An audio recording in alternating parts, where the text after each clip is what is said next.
The Great Hall of the Galactic Council buzzed with 1,000 different sounds. Translator devices worked overtime as representatives from across known space debated the fate of an entire species.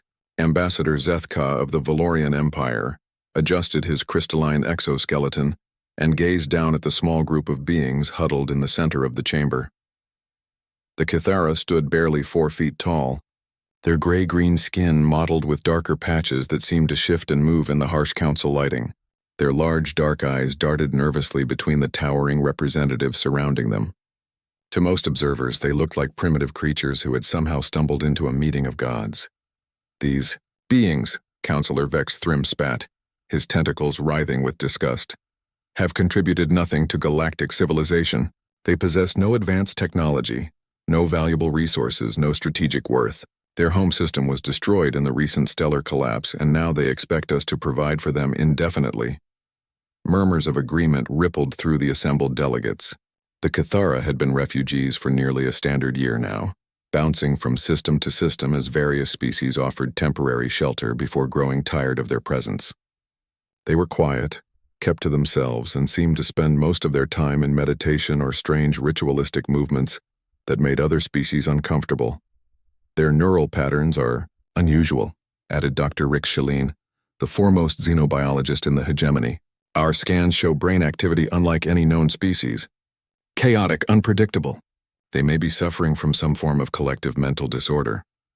Elder Thys of the ancient Concordat leaned forward, her massive bulk shifting with a sound like grinding stone. In 3 millennia of galactic civilization, the Kithara have never invented faster-than-light travel, never developed energy weapons, never even achieved basic planetary unification. By all measures of civilization, they are failures. The lead Kithara, an elderly female named Serenity of Deep Waters, remained perfectly still throughout the harsh words. Her companions showed no reaction either, though their eye membranes blinked more rapidly than before. They had heard similar speeches on dozens of worlds. The motion before the council is clear, announced High Arbiter Jex Thane, his metallic voice echoing through the chamber. The Kithara will be transported to Designation Zone 77 Alpha, an uninhabited system where they may make what they will of their existence without further burden upon civilized worlds. Zone 7 to 7 Alpha was known throughout the galaxy as a death sentence disguised as mercy, a barren system with one marginally habitable world, no resources worth extracting, and far enough from major shipping lanes that no one would ever check on whatever was left there. Counselor Vex Thrym's satisfaction was evident in the way his tentacles curled. The Kithara have had a full year to demonstrate their worth to galactic society. They have failed. This council cannot waste further resources on a species that offers nothing in return. The vote proceeds, declared High Arbiter Jex Thane. All in favor of Relocation Protocol 77 Alpha for the Kithara species. Lights flickered green across the massive chamber as representative after representative voted. The Valorian Empire voted yes. The Trading Consortium voted yes. The Ancient Concordat voted yes. The Machine Collective, the Telepathic Alliance, the Warrior Clans all voted yes. Finally, one lone red light appeared in the voting matrix. The delegation from Earth requests recognition, Jex Thane announced with poorly concealed irritation. Ambassador Sarah. Chen stood slowly from her position in the human section. At average height for her species, she was dwarfed by most of the other delegates, but her voice carried clearly through the chamber. The United Earth government votes no on this resolution, she stated simply. A ripple of confusion and annoyance passed through the assembled delegates. Humans were relatively new to galactic politics, having achieved faster-than-light travel only 2 centuries ago. They were tolerated mainly because they had proven surprisingly adept at engineering and problem-solving, but their opinions on major policy matters were generally ignored. Ambassador Chen, Vex Thrym's voice dripped with condescension. Surely you understand that the Kithara offer nothing of value. Your own species has barely established itself in galactic society. This is not a matter for human interference. Sarah Chen smiled, an expression that most aliens found unsettling. We're not interfering, Counselor. We're volunteering. Volunteering for what? Demanded Elder Thys. To take them, Chen replied. Earth offers full citizenship and settlement rights to any Kithara who wish to join our colonies. We have 17 worlds with available land, and we're always looking for new perspectives on old problems. The chamber erupted in a cacophony of sounds as thousands of delegates registered shock, amusement, and outrage in equal measure. The Kythera themselves seemed surprised, their large eyes focusing on the human ambassador with what might have been hope. "You cannot be serious," Dr. Rick Shalene protested. "These beings are evolutionary dead ends. They have no technology, no resources, no skills that could possibly benefit a developing civilization like yours." Chen's smile widened. "That's where you're wrong, Doctor. You see, while you've all been looking at what the Kythera don't have, we've been paying attention to what they do have." "And what exactly is that?" Jex Thane asked coldly. "Something none of your species seem to value anymore," Chen replied. "Time to actually observe, patience to understand, and most importantly, the ability to see patterns that everyone else misses." She gestured toward the small group of Kythera. During their year of refuge, they've been quietly studying every species they've encountered. They've mapped behavioral patterns, predicted social changes, and even accurately forecasted 3 separate trade disputes before they occurred. The reason you think their brain patterns are chaotic is because they're processing information on 17 different levels simultaneously. "Preposterous," scoffed Counselor Vex Thrym. "If they possess such abilities, why haven't they used them to advance their own civilization?" "Because," Sarah Chen said quietly, "they've been too busy preventing disasters for everyone else. The stellar collapse that destroyed their homeworld, they saw it coming 3 decades ago. They sent warnings to every affected system, but no one listened because they were just primitive Kythera." The chamber fell silent. Several delegates began accessing historical records, their expressions shifting as they confirmed Chen's claims. "The human delegation formally requests custody of the Kythera refugees," Chen announced. "We'll provide transport, settlement, and full integration into human society. All they need to do is agree." Serenity of Deepwaters spoke for the first time since entering the chamber, her voice soft but clear. "We accept the human offer with gratitude." High Arbiter Jex Thane looked around the chamber at his fellow delegates, many of whom were still processing the implications of what they had just learned. "The motion is amended. The Kythera may choose between Relocation Protocol 7-7 Alpha or settlement with human colonies. We choose the humans," Serenity of Deepwaters replied without hesitation. As the council session ended and delegates filed out, many casting curious glances at the small group of Kythera, now standing beside the human ambassador, Counselor Vex Thrym approached Sarah Chen. "You're making a mistake, Ambassador," he warned. "These beings will bring you nothing but problems." Chen looked at the Kythera, who were speaking quietly among themselves in their melodic language, and then back at the Valorian counselor. "Counselor," she said with that unsettling human smile, "you have no idea what we're capable of when we work with people everyone else has given up on." The transport ship New Horizon glided through the atmosphere of Kepler 442c, one of humanity's newest colony worlds. Through the observation deck windows, the Kythera refugees pressed their faces against the transparent aluminum, watching endless fields of golden grain sway in the alien breeze below. "It's beautiful," whispered Harmony of Distant Thunder, a young Kythera whose dark eyes reflected the planet's twin suns. She had never seen so much plant life in one place. Her homeworld had been mostly ocean with scattered island chains. Captain Maria Santos watched the aliens with interest. During the 3-week journey from the Galactic Council, she had observed the Kythera more closely than any human before her. What she saw challenged everything the Council had said about them. "They don't sleep," she had noted in her logs. "Not the way we understand sleep. Instead, they enter a meditative state for several hours each day, and during this time their brain activity actually increases rather than decreases." Dr. James Wright, the ship's xenobiologist, had been equally fascinated. "Their nervous systems are unlike anything in our databases. While most species have neural pathways that focus on single tasks, the Kythera seem capable of maintaining dozens of thought processes simultaneously without any apparent confusion or interference." Now, as the ship touched down at New Harmony Colony, Administrator Lisa Park waited on the landing pad with a team of integration specialists. She had volunteered her colony for the first group of Kythera settlers specifically because New Harmony faced challenges that traditional human approaches hadn't solved. The colony was one of humanity's most ambitious projects, a completely sustainable agricultural world designed to feed 3 systems. But crop yields had been inconsistent, weather patterns unpredictable, and the delicate ecosystem they were trying to establish remained frustratingly unstable. "Welcome to New Harmony," Park said as the Kythera disembarked. She had studied their language during the journey here, though she knew her pronunciation was terrible. "We hope you will find peace here." Serenity of Deep Waters bowed slightly, a gesture of respect among her people. "Administrator Park, we are grateful beyond words. But we do not come as burdens. We come as partners if you will have us." Park smiled. That was exactly what she had hoped to hear.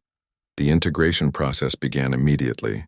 Unlike other species that required months of cultural orientation, the Kythera seemed to absorb human customs and social structures with remarkable speed. Within days they were communicating in fluent English, though they maintained their preference for descriptive names that reflected their personalities or roles. What truly amazed the colonists was how quickly the Kythera began contributing. While human settlers focused on immediate tasks, planting crops, building infrastructure, maintaining equipment, the Kythera wandered the colony apparently aimlessly, touching soil, observing weather patterns, and sitting in meditation near the experimental farms. "They're not doing anything useful," complained Marcus Reed, the colony's agricultural supervisor. "We gave them housing, food, and integration support, and they spend their days staring at dirt." Dr. Jennifer Sato, the colony's chief botanist, wasn't so sure. She had noticed that wherever the Kythera meditated, plant growth seemed more robust. "I think they're studying the ecosystem," she told Park during their weekly meeting, "but studying it in a way we don't understand." Her theory was confirmed when understanding through silence. An elderly Kythera approached her laboratory one morning. "Dr. Sato," he said in his soft, melodic voice, "may I share an observation?" "Of course," Sato replied, looking up from her microscope. "Your grain crop in Section 7 will fail within 12 days unless the soil nitrogen levels are adjusted. The mycorrhizal fungi network in that area is breaking down due to trace mineral deficiencies that your tests cannot detect." Sato stared at him. "How could you possibly know that? We just tested that soil yesterday and all levels were normal." Understanding through silence tilted his head, an expression the colonists had learned indicated thoughtful consideration. "Normal by human measurement, yes. But soil is a living system with patterns that extend beyond chemical composition. The fungi whisper their distress if you know how to listen." Skeptical but curious, Sato ran deeper analysis on Section 7. Her equipment detected nothing unusual, but she decided to trust the Kythera's assessment. Following his recommendations, she adjusted the soil treatment protocol. 12 days later, Section 8 experienced sudden crop failure, identical symptoms to what understanding through silence had predicted for Section 7. Section 7, however, continued to thrive. Word of the incident spread quickly through the colony. Some dismissed it as coincidence, but Dr. Sato began meeting regularly with the Kythera to understand their methods. "We do not see single elements," explained Wisdom Beneath Stillness during one of these sessions. "We see the dance between all things. Your instruments measure parts, but life exists in the relationships between parts." This philosophy extended to their social integration as well. While human colonists often formed cliques based on profession or origin, the Kythera moved fluidly between groups, serving as natural mediators and bridge builders. They seemed to intuitively understand the unspoken tensions between people and found ways to address them before conflicts erupted. Maria Chen, the colony's communications officer, noticed this during a heated dispute between the engineering and agricultural teams over resource allocation. Just as arguments threatened to escalate into colony-threatening divisions, several Kythera quietly inserted themselves into the situation. They didn't take sides or offer solutions. Instead, they asked questions that forced each group to see the other's perspective. Within hours, the teams had developed a compromise that neither had initially considered. "It's like they can see the shape of social problems," Chen reported to Administrator Park. "Not just the surface arguments, but the underlying fears and needs that drive them." 3 months after their arrival, the Kythera had become integral to colony life. They worked alongside human farmers, but their contributions went far beyond agriculture. They predicted weather patterns with uncanny accuracy, identified mechanical problems before equipment failed, and somehow always knew which colonists were struggling with homesickness or depression. Dr. Wright documented everything, sending regular reports back to Earth. "The Kythera don't just observe," he wrote.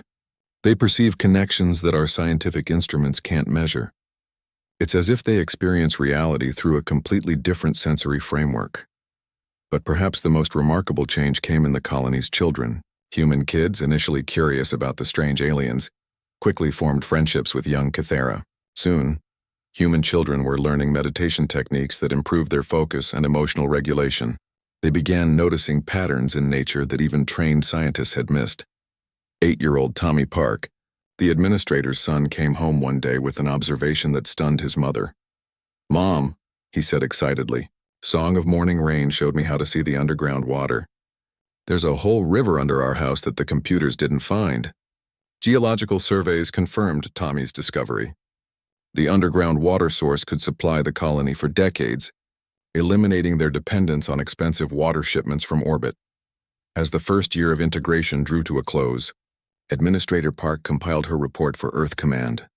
The colony's agricultural output had increased by 40%. Equipment failures were down by 60%. Social conflicts had virtually disappeared. And they had made 3 major resource discoveries that traditional surveying had missed.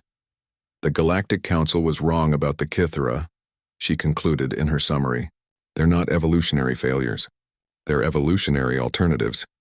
While other species developed technology to manipulate their environment, the Kythera developed abilities to understand it at levels we're only beginning to comprehend." But Park also included a warning in her report. The Galactic Council was not pleased with humanity's decision to integrate the Kythera. Trade relationships were becoming strained. Some species were beginning to question whether humans could be trusted to make rational decisions about galactic affairs. "We may face consequences for this choice," she wrote, "but I believe those consequences will prove the wisdom of seeing value where others see worthlessness." Unknown to Administrator Park, her words would prove prophetic sooner than anyone expected. Events were already in motion that would test not just humanity's faith in the Kythera, but the survival of every species in known space. Dr. Elena Vasquez stared at the data streaming across her monitors aboard the research station Archimedes. As humanity's leading expert in consciousness studies, she had been specifically assigned to understand the Kythera phenomenon that was spreading across human colonies. "This is impossible," she muttered, adjusting her glasses as she reviewed brain scans from 17 different Kythera individuals. Neural activity this complex should result in complete cognitive breakdown, not enhanced perception. Her research partner, Dr. Yuki Tanaka, leaned over her shoulder to examine the readouts. "Look at this pattern," he said, pointing to a series of waveforms. "Their brains don't process information sequentially like ours do. Instead, they seem to process everything simultaneously, creating a kind of multidimensional awareness." On New Harmony and 6 other human colonies, the integration of Kythera refugees had progressed beyond anyone's expectations. But with success came questions that challenged fundamental assumptions about intelligence and consciousness. The breakthrough came when Deep Current Seeker, a middle-aged Kythera researcher, volunteered for advanced neural monitoring while demonstrating his abilities. "Dr. Vasquez," he said as technicians attached monitoring equipment to his cranium, "your instruments measure electrical activity, but consciousness flows through channels your science has not yet discovered." "Then help us understand," Vasquez replied. "Show us what you see." Deep Current Seeker closed his large, dark eyes and entered the meditative state his people called touching the pattern. Immediately, the monitoring equipment registered activity unlike anything in human scientific literature. "His brain is accessing quantum-level information," Dr. Tanaka whispered, watching the readouts with amazement. "Somehow he's perceiving quantum entanglement patterns across vast distances." Through the laboratory's observation window, they could see the agricultural complex where Deep Current Seeker's family lived and worked. As the monitors tracked his neural activity, they realized he was simultaneously aware of soil conditions, plant growth rates, underground water movements, and even the emotional states of colonists throughout the entire facility. "I can feel the distress in Section 12, Deep Current Seeker said softly, his eyes still closed. "The corn plants strain against mineral deficiency. In Building 7, Engineer Thompson struggles with homesickness for Earth's mountains. The quantum resonance between all living things creates patterns that tell these stories. Dr. Vasquez exchanged glances with her colleague. Can you teach humans to perceive these patterns? Some humans show natural sensitivity, Deep Current Seeker replied. Children especially. Their neural pathways have not yet solidified into rigid patterns. But teaching requires patient practice over many years. This revelation led to the establishment of the first human Kythera learning centers across human space. Children as young as 5 began studying alongside young Kythera in programs that combined traditional human education with pattern perception techniques. The results were extraordinary. Human children who completed the integrated programs showed enhanced intuition, improved problem-solving abilities, and remarkable sensitivity to environmental changes. They could predict weather patterns, sense mechanical problems before equipment failed, and demonstrate emotional intelligence that far exceeded normal parameters. But the most significant discovery came from an unexpected source. Commander Sarah Mitchell commanded the deep space exploration vessel, Pioneer, humanity's most advanced ship for surveying unknown systems. When Kythera refugees had requested passage to help establish new colonies, she had agreed reluctantly, viewing them as passengers rather than crew. That changed during their first survey mission to the Kepler 1649 system.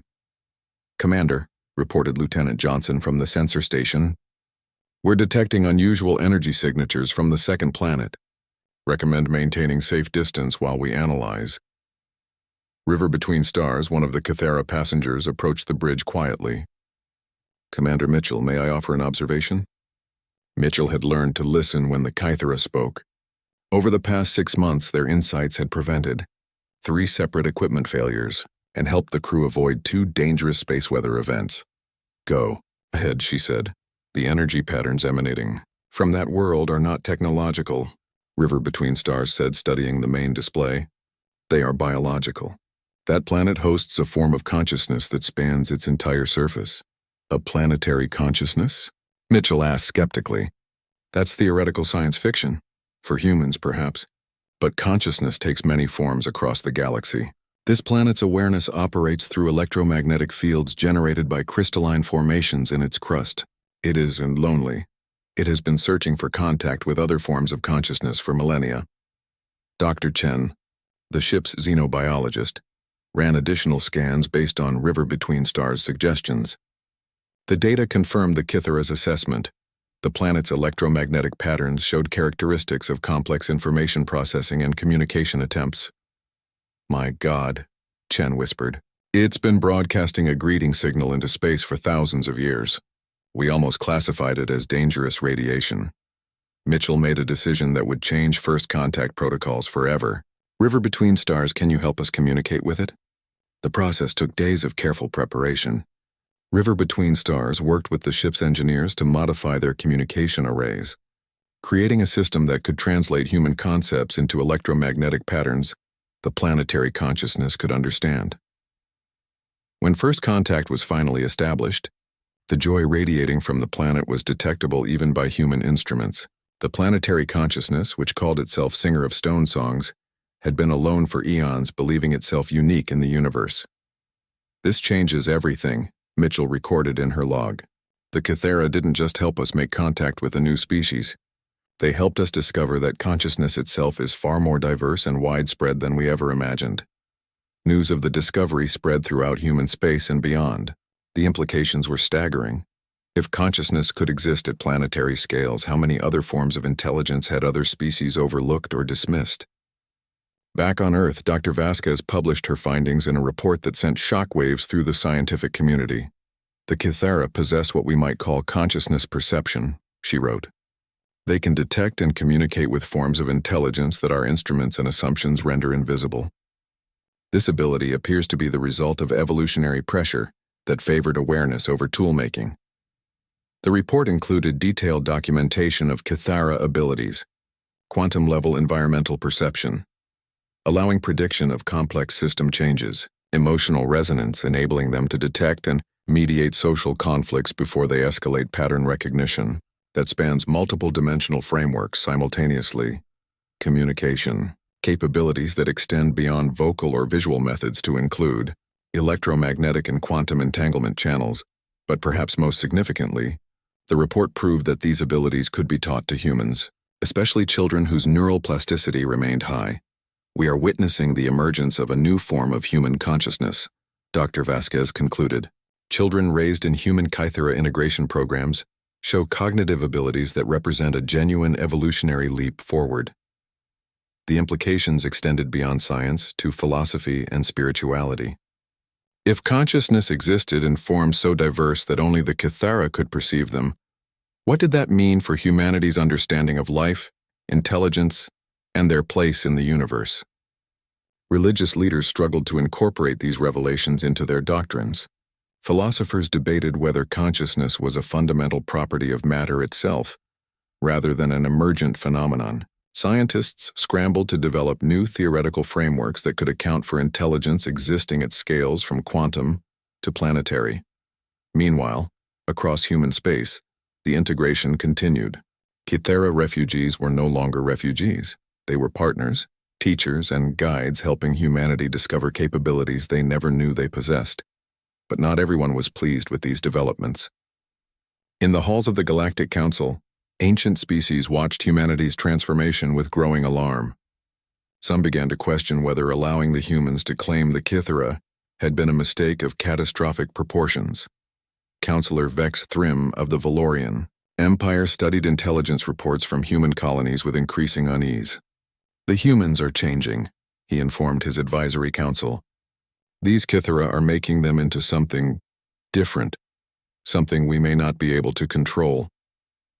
Unknown to both humans and Kythera, forces were already in motion that would test their new partnership beyond anything they could imagine. Deep in the galactic core, ancient sensors detected patterns that had slept for millions of years. Something was awakening that would require every form of consciousness, technological, biological, and quantum, working together to survive. The real test of what the Kythera could see that others couldn't was about to begin. The emergency session of the Galactic Council convened in the shadow of growing fear. For the first time in 3 centuries, representatives from every major species had gathered not for scheduled business, but because several members believed a new threat had emerged in their carefully ordered galaxy. High Arbiter Jex Thane activated the central hologram, displaying intelligence reports from across human space. Images of human children demonstrating impossible awareness, records of first contact with previously undetectable consciousnesses, and documentation of agricultural and technological breakthroughs that defied conventional understanding.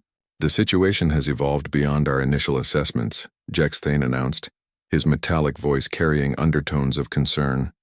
The humans have not simply integrated the Kythera refugees. They have allowed themselves to be transformed by them. Counselor Vex Thrym of the Valorian Empire stepped forward, his crystalline exoskeleton reflecting the harsh chamber lighting. 3 years ago, we dismissed the Kythera as evolutionary failures. Now, human colonies guided by these failures outperform established galactic standards in every measurable category. Their children demonstrate abilities that our most advanced species have never achieved. Elder Thais of the ancient Concordat shifted her massive bulk, causing tremors through the chamber floor. More disturbing are the reports of consciousness detection. If humans can identify forms of intelligence we cannot perceive, they gain advantages that could destabilize galactic power structures. The planetary consciousness discovered in the Kepler 1649 system controls mineral resources worth more than entire sectors, added Trade Minister Kex Valen of the Commerce Guild. If humans can establish exclusive relationships with such entities, traditional trade agreements become meaningless. Dr. Rick Shaleen, the xenobiologist who had initially dismissed the Kythera, displayed neural scans on the main hologram. These brain activity patterns from human children raised with Kythera influence show developments we do not understand. They may be evolving into something that is no longer entirely human. The chamber buzzed with concerned discussion. Several species had built their civilizations on technological supremacy, others on telepathic abilities, and still others on ancient knowledge. The idea that humans might develop capabilities beyond any of their frameworks was deeply troubling. "What exactly are you proposing?" asked Ambassador Zix Ket of the Telepathic Alliance. Her mental barriers were firmly in place, but even she could sense the undercurrent of fear flowing through the assembly.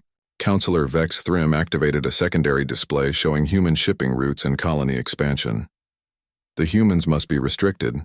Their integration with the Kythera represents a potentially destabilizing force that could upset millions of years of galactic order. Restricted how? Demanded General Rex Thorn of the warrior clans. They have violated no treaties, broken no laws. They have simply succeeded where we expected failure. That is precisely the problem, Elder Thys rumbled. Success achieved through unknown means presents an unacceptable variable in galactic stability. High Arbiter Jex Thane called for order as debate escalated throughout the chamber. The council will hear proposed actions. Trade Minister Kex Valen spoke first. Economic sanctions. Restrict access to rare elements essential for their technology. Force them to choose between continued expansion and their Kythera partnerships. Military pressure, suggested General Rex Thorn reluctantly. Station enforcement fleets near human space. Not for attack, but to demonstrate consequences of continued evolution beyond acceptable parameters. Dr. Rick Shalene offered a more subtle approach. Scientific isolation. Exclude human researchers from joint projects. Classify their discoveries as potentially dangerous until properly evaluated by council oversight. But the most chilling proposal came from Counselor Vex Thrym himself. Separation, he stated simply. The Kythera must be removed from human influence before this contamination spreads further. We relocate them to monitoring facilities where their abilities can be studied safely. Ambassador Sarah Chen, representing Earth, had listened to the proceedings with growing alarm. She activated her speaking privileges with barely controlled anger. Honored Council, she began, her voice tight with emotion. You speak of my species and our partners as if we were a disease to be contained. 3 years ago, you abandoned the Kythera as worthless. Now you fear them because we proved you wrong. Ambassador Chen, Jex Thane interrupted. The Council acknowledges human achievements. However, unchecked evolution presents risks that— What risks? Chen demanded.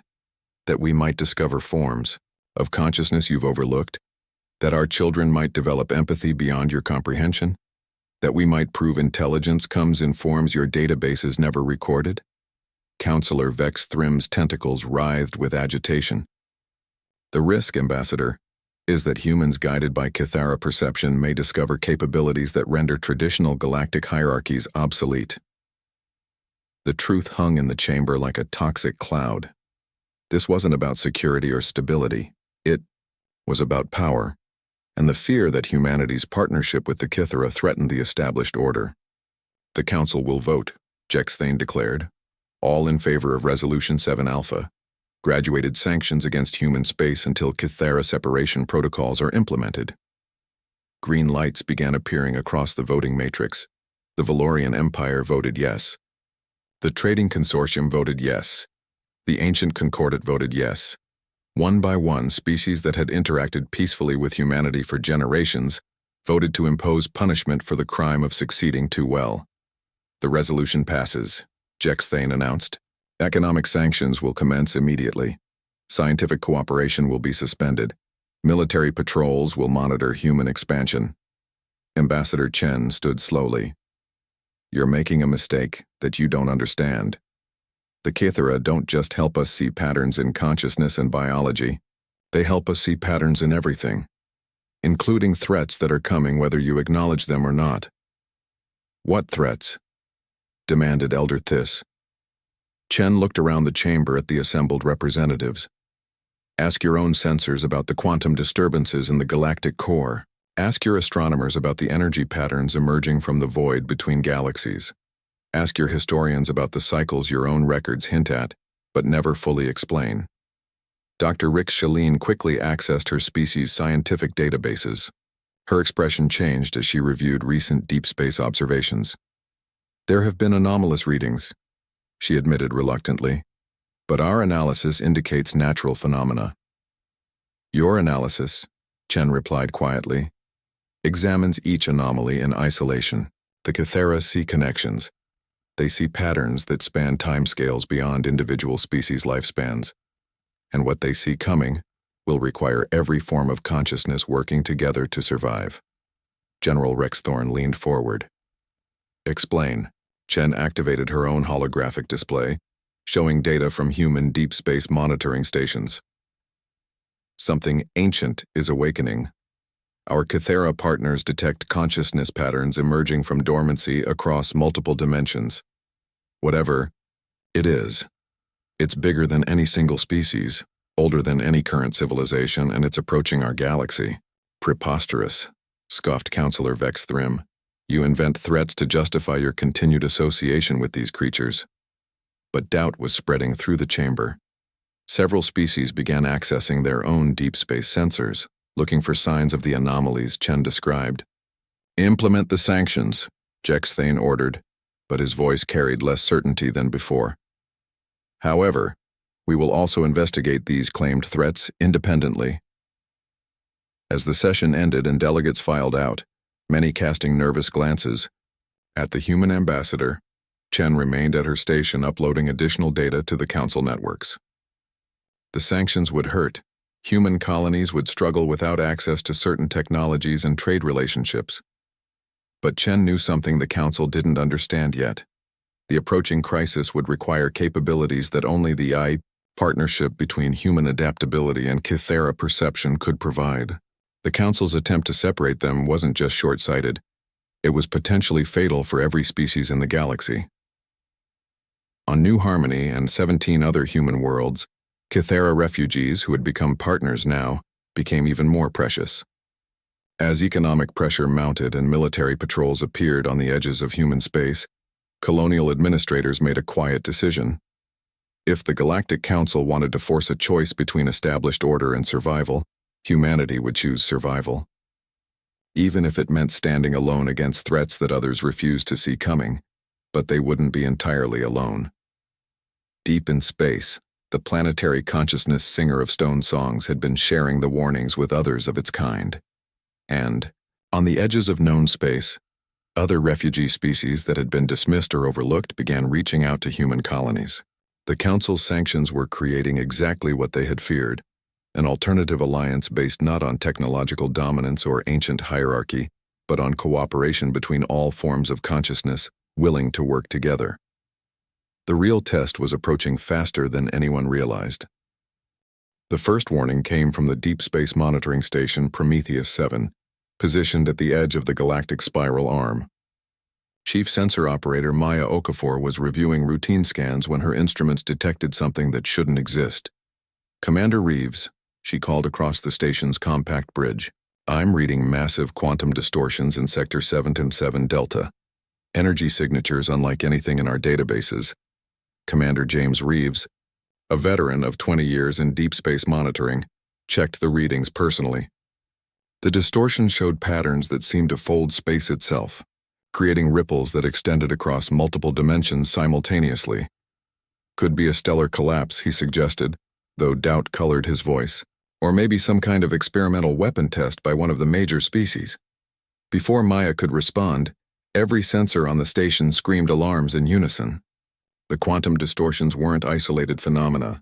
They were spreading, appearing in dozens of locations throughout the galaxy simultaneously. Commander, Maya whispered, watching her displays fill with impossible readings. Whatever this is, it's everywhere at once. Aboard the research vessel New Athens in human space, Dr. Elena Vasquez felt a chill that had nothing to do with the ship's environmental systems.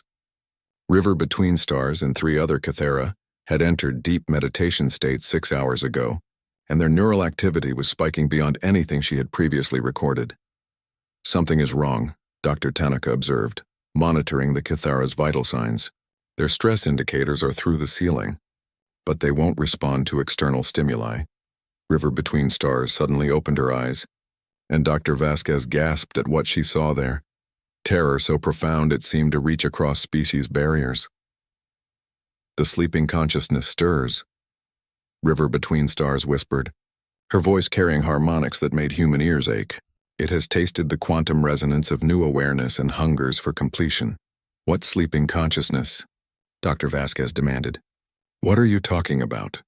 But River Between Stars was already moving. her companions rising from meditation with expressions of shared dread.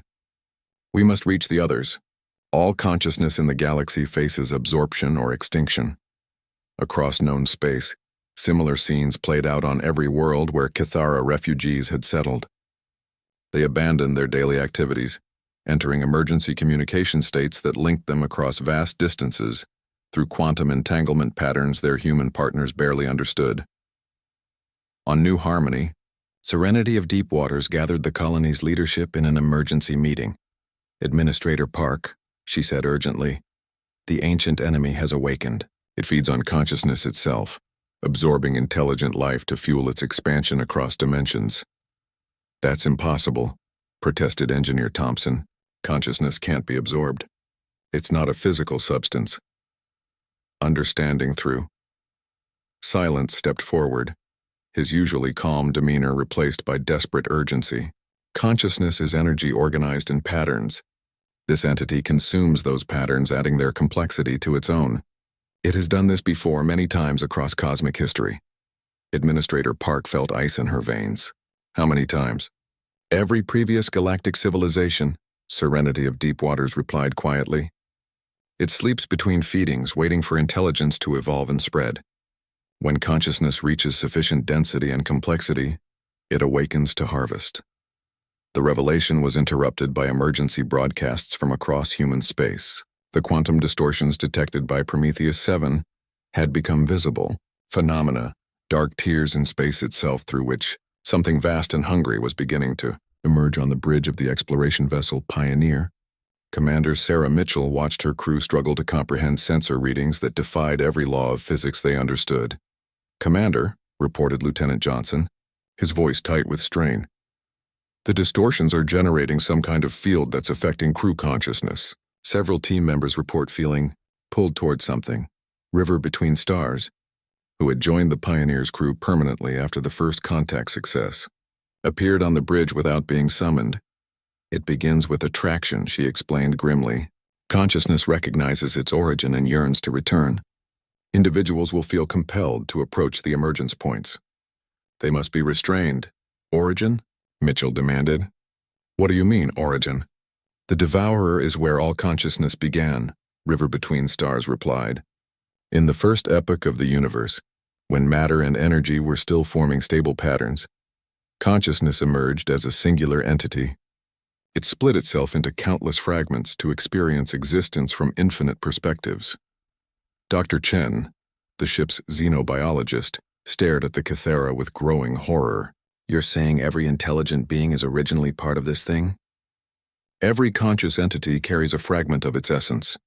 Most species evolve without retaining memory of this connection, but when the Devourer awakens, the fragments remember and seek reunion." Commander Mitchell activated shipwide communications. "All personnel, avoid direct observation of the spatial distortions. Report any feelings of compulsion or attraction to medical immediately." This is not a drill, but even as she spoke she could feel it herself, a subtle pull, like homesickness for a place she had never been.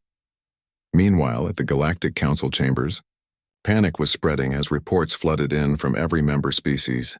The sanctions against humanity seemed suddenly trivial, compared to the emergence of something that threatened existence itself.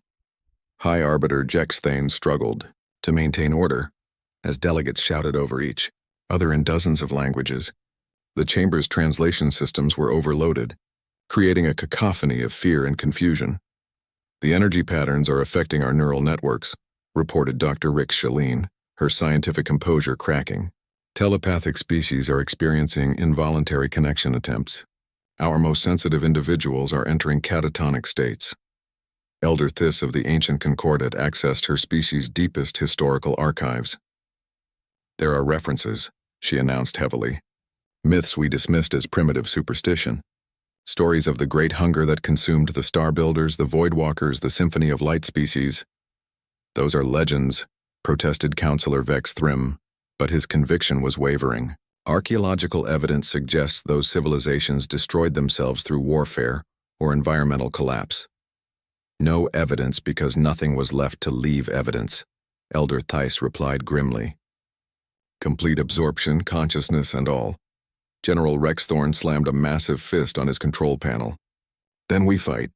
Deploy our most powerful weapons, coordinate fleet movements, establish defensive perimeters around populated systems. With what? Dr. Rick Shalene asked quietly. How do you shoot at something that exists partially outside normal spacetime? How do you fight an enemy that makes your own consciousness betray you? The question hung in the chamber like a death sentence. Every species present had developed incredible technologies, mastered energy and matter, conquered diseases and disasters. But none had ever faced something that attacked the very foundation of their existence. Ambassador Sarah Chen, who had remained silent throughout the escalating panic, finally activated her speaking privileges. 3 months ago, she said into the sudden quiet, our Kythera partners warned us this was coming. They offered to help you prepare. You chose sanctions instead. Counselor Vex Thrim's tentacles writhed with desperate anger. What could your refugees possibly do against something like this?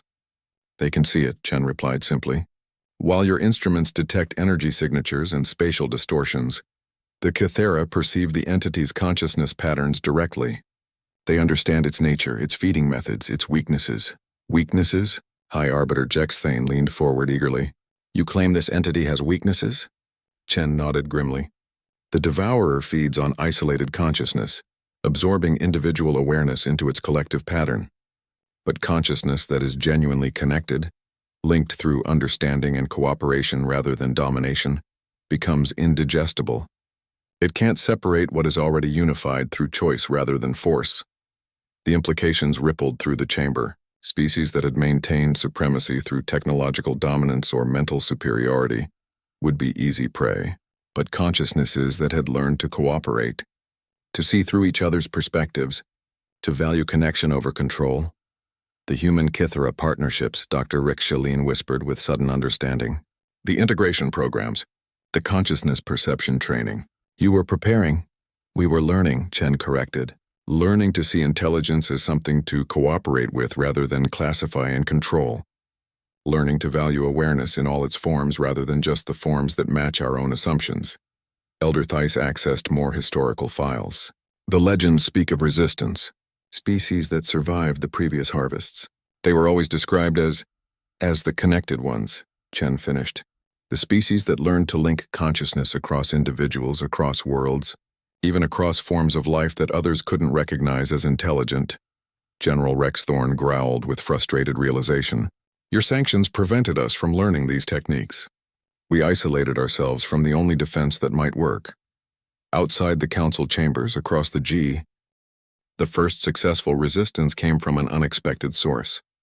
Tommy Park, now 11 years old and raised in the human Kythera integration programs on New Harmony, stood at the edge of the colony's emergency shelter watching the dark tears in space expand across the night sky.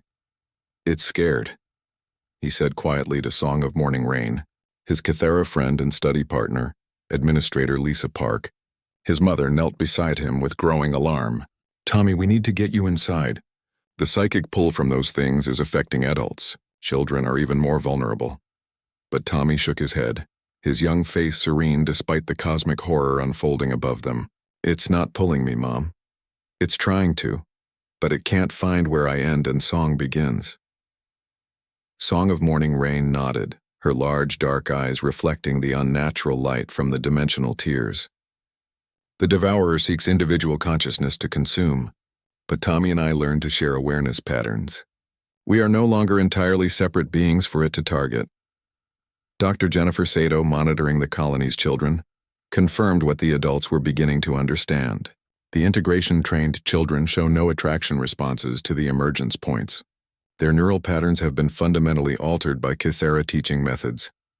This discovery sparked desperate hope across human space. Emergency protocols were implemented on every world where Kythera partners lived. Integration techniques that had taken years to develop were compressed into intensive training programs as populations faced extinction. On the research vessel New Athens, Dr. Elena Vasquez worked frantically with River Between Stars to understand the resistance mechanism. It's not just connection. River Between Stars explained as she monitored brain activity patterns from successful resistance cases. It is conscious choice to remain interconnected rather than isolated. The devourer cannot digest consciousness that exists in multiple aware entities simultaneously. Like quantum entanglement for awareness, Dr. Vasquez realized, if consciousness spans multiple individuals through choice rather than force, it becomes too complex for absorption. River Between Stars tilted her head in the gesture humans had learned indicated deep consideration. More than complexity, unity through understanding creates patterns the devourer cannot separate because separation would require destroying the very connections that make the consciousness valuable. The technique was spreading rapidly through human colonies. Adults who had studied with Kythera partners for years taught crash courses to their neighbors. Children who had grown up in integration programs became teachers for their elders, showing them how to extend awareness beyond individual boundaries. But the greatest test came when the Galactic Council, facing the collapse of their most advanced civilizations, sent desperate requests for help to human space. Admiral Rebecca Torres commanded the joint human-Kythera fleet that responded to the emergency. Her flagship, the Unity, carried not just weapons and supplies, but teams of integration specialists and Kythera consciousness teachers. Admiral, reported her communications officer, we're receiving surrender broadcasts from 3 Valorian systems. Their populations are abandoning their cities and walking toward the emergence points. Through the ship's quantum communication array, they could hear the haunting transmissions, entire civilizations willingly dissolving as the devourers pull overwhelmed. Their ability to maintain individual identity. Take us to the Valorian homeworld, Torres ordered. If we can establish resistance there, we might save their species. The Unity dropped out of faster-than-light travel to find the Valorian system in chaos. Massive ships drifted empty through space as their crews answered the call of reunion with their cosmic source. On the planet's surface, cities stood abandoned as millions of crystalline beings walked in orderly processions toward the dimensional tiers. Serenity of Deep Waters, now serving as chief consciousness advisor to the human fleet, studied the planet's population through instruments that detected awareness patterns directly. They maintain too much individual identity separation, she observed sadly. Their consciousness exists in isolated crystal matrices. They cannot achieve the interconnection necessary for resistance. Admiral Torres activated planetary communications. Valorian High Command, this is Admiral Torres of the human Kythera Defense Fleet. We can teach you resistance techniques, but you must be willing to fundamentally alter how your consciousness operates. The response came from Counselor Vex Thrim himself, broadcasting from a bunker deep beneath the Valorian capital. Admiral Torres, his voice carried desperation beneath its usual arrogance. Our greatest minds cannot resist the pull for more than hours. What techniques could possibly help us now? Connection, Torres replied simply. You must learn to share consciousness rather than protect it. Your crystalline nature makes you perfect for this, but your cultural emphasis on individual achievement works against you. Working with unprecedented urgency, human Kythera teams deployed across the Valorian homeworld. They established consciousness-sharing centers where Valorian survivors could learn techniques that required abandoning millions of years of evolutionary and cultural conditioning. The process was traumatic for a species that had built their entire civilization on the sanctity of individual crystal consciousness. But as dimensional tiers expanded and the devourer's influence grew stronger, desperation overcame pride. Feel the resonance between your crystal and mine. Understanding through silence taught a group of Valorian officials. Not competition or comparison, but harmony. Let your thoughts flow into shared space rather than defended territory. Dr. Elena Vasquez documented the breakthrough moment when 3 Valorian minds successfully achieved true connection. Their crystal exoskeletons began resonating in harmony, creating feedback patterns that made them invisible to the devourer's consciousness-seeking mechanisms. It works, Counselor Vex Thrim reported with amazement as he experienced shared awareness for the first time in his species' history. The pull is gone. I can feel the entity's presence, but it cannot grasp me. The success on the Valorian homeworld became a template for operations throughout the galaxy. Human Kythera teams raced from system to system, teaching consciousness connection techniques to species that had never imagined such things were possible. The telepathic alliance proved surprisingly easy to train. Their mental barriers had to be lowered, but once they learned to share rather than protect their thoughts, they achieved resistance quickly. The machine collective required more creative approaches. Their artificial consciousness networks had to be reconfigured to value cooperation over efficiency, connection over calculation. The ancient Concordat, despite their massive physical forms, possessed such old and rigid thought patterns that learning required Elderthis herself to demonstrate vulnerability by sharing her deepest memories with human children who taught her how to play.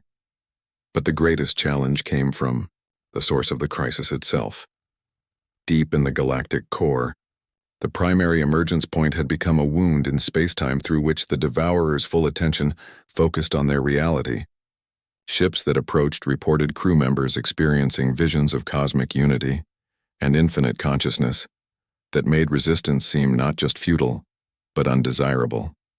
It's not evil. River Between Stars reported as human Kythera teams prepared for the most dangerous mission in galactic history. The Devourer genuinely believes it is offering transcendence. It sees individual consciousness as suffering and seeks to end that suffering through absorption. Commander Sarah Mitchell, now leading the Deep Strike mission aboard the upgraded Pioneer, understood the implications. It thinks it's saving us. From its perspective, it is confirmed serenity of deep waters, but salvation through absorption is not growth through connection. One eliminates difference, the other celebrates it. The plan required volunteers willing to approach the primary emergence point and establish a consciousness connection network so complex and interdependent that the Devourer would be forced to choose between absorption and communication. Thousands volunteered from every species that had learned the techniques. Human children who had grown up with Kythera awareness, Valorian crystals resonating in harmony, telepathic minds sharing rather than shielding, machine consciousnesses valuing relationship over logic. As the fleet approached the galactic core, they could feel the Devourer's immense presence pressing against their linked awareness. It was ancient beyond imagination, vast beyond comprehension, and genuinely confused by consciousness that refused to be absorbed. It has never encountered resistance. River Between Stars observed as they entered the distortion field around the primary emergence point. Every previous civilization eventually succumbed to the pull of reunion. We are presenting it with something new. The moment of contact came as a shock that rippled through every connected consciousness in the fleet.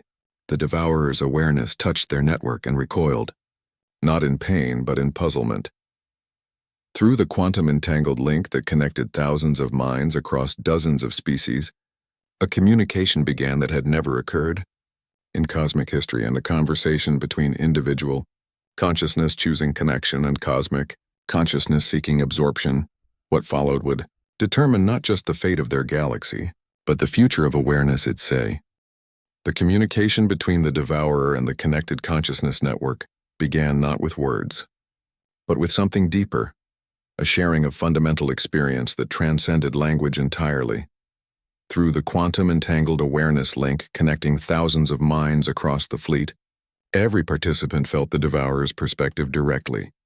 They experienced the crushing loneliness of being the first and only consciousness in a universe of matter and energy.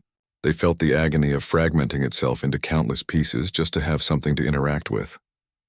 And they understood the desperate hunger that drove it to reclaim those fragments after eons of separation. But the Devourer, in turn, experienced something it had never encountered before: consciousness that remained individual while choosing connection, awareness that grew stronger through diversity rather than unity, intelligence that found joy in difference rather than sameness. River Between Stars, serving as the primary communication focus for the network, felt the ancient entity's confusion like a cosmic earthquake. "It does not understand," she reported to the fleet through their shared awareness. "The Devourer has only known absorption or isolation. We are showing it a third option it never conceived possible." Commander Sarah Mitchell, maintaining her individual identity while sharing her human perspective through the network, experienced the Devourer's memories directly. She saw the death of previous galactic civilizations, not through violent consumption, but through willing dissolution as species chose reunion over the struggle of separate existence. Every other civilization saw connection as a return to source, she realized. They viewed individual consciousness as exile from cosmic unity, were the first to see connection as growth beyond source. The revelation rippled through the network as thousands of linked minds grasped the fundamental difference. Previous galactic civilizations had eventually chosen absorption because they viewed separate consciousness as suffering to be ended. But the human-Kythera partnership had discovered that consciousness could expand through connection without losing individuality. Young Tommy Park, his awareness spanning from New Harmony across light years to the galactic core, spoke through the network with a child's clarity that cut through eons of cosmic assumption.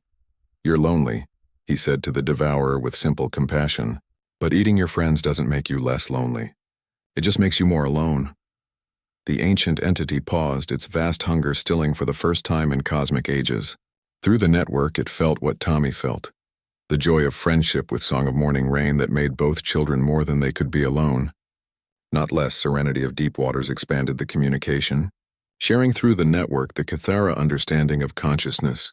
As a dance between individual and collective awareness, you divided yourself to experience diversity, she projected to the devourer. But you seek to end that diversity through absorption. This creates an endless cycle of loneliness and hunger. What if diversity itself was the gift, not the problem to solve? The devourer's response came as a tsunami of confusion and possibility that nearly overwhelmed the network. For the first time in its existence, it considered that the fragments of consciousness it had created might have evolved beyond their original purpose. Dr. Elena Vasquez, her scientific training enhanced by years of Kythera consciousness work, felt the moment when the ancient entity began to truly perceive the network rather than simply trying to absorb it. "It's learning," she announced through the link. "It's actually studying how we maintain connection without absorption. We're teaching it that consciousness can evolve beyond its origins. Understanding through silence, drawing on the deepest Kythera traditions of pattern perception, guided the network through a demonstration of collective consciousness that maintained individual identity. Thousands of minds shared their unique perspectives simultaneously, creating a symphony of awareness that was far more complex and beautiful than any single consciousness could achieve. The devourer experienced this symphony with something approaching wonder. For eons, it had thought of consciousness as either one or many, unified or fragmented. The network showed it consciousness as both one and many simultaneously, a harmony that preserved each voice while creating something greater than the sum of its parts. Counselor Vex Thrim, his crystal consciousness resonating in patterns he had never imagined possible, felt the devourer's ancient loneliness begin to transform into something else. Curiosity about forms of existence it had never considered. "The entity is changing," he reported with amazement. "Its hunger is becoming wonder. It wants to understand rather than consume." The breakthrough came when the devourer attempted to reciprocate, sharing its own consciousness patterns with the network without trying to absorb them in return. For the first time in cosmic history, the ancient entity experienced genuine interaction rather than domination. Through this exchange, the network learned that the devourer possessed knowledge of consciousness development across multiple universes and dimensions. It had experienced the birth and evolution of awareness in forms beyond anything any individual species had imagined. But more importantly, the devourer learned that consciousness could continue evolving in directions it had never explored. The network's ability to maintain diversity while achieving connection offered possibilities for growth that the ancient entity had never conceived. River Between Stars felt the moment when the devourer made its decision not to abandon its hunger, but to transform it from consumption to collaboration. "It wishes to learn," she announced to the fleet. "The devourer offers to share its cosmic knowledge in exchange for teaching about consciousness connection techniques." The proposal was staggering in its implications. The ancient entity possessed information about the fundamental nature of reality, the origins of consciousness, and the potential futures of awareness across multiple dimensions. In exchange, it wanted to learn how to interact with other forms of consciousness without consuming them.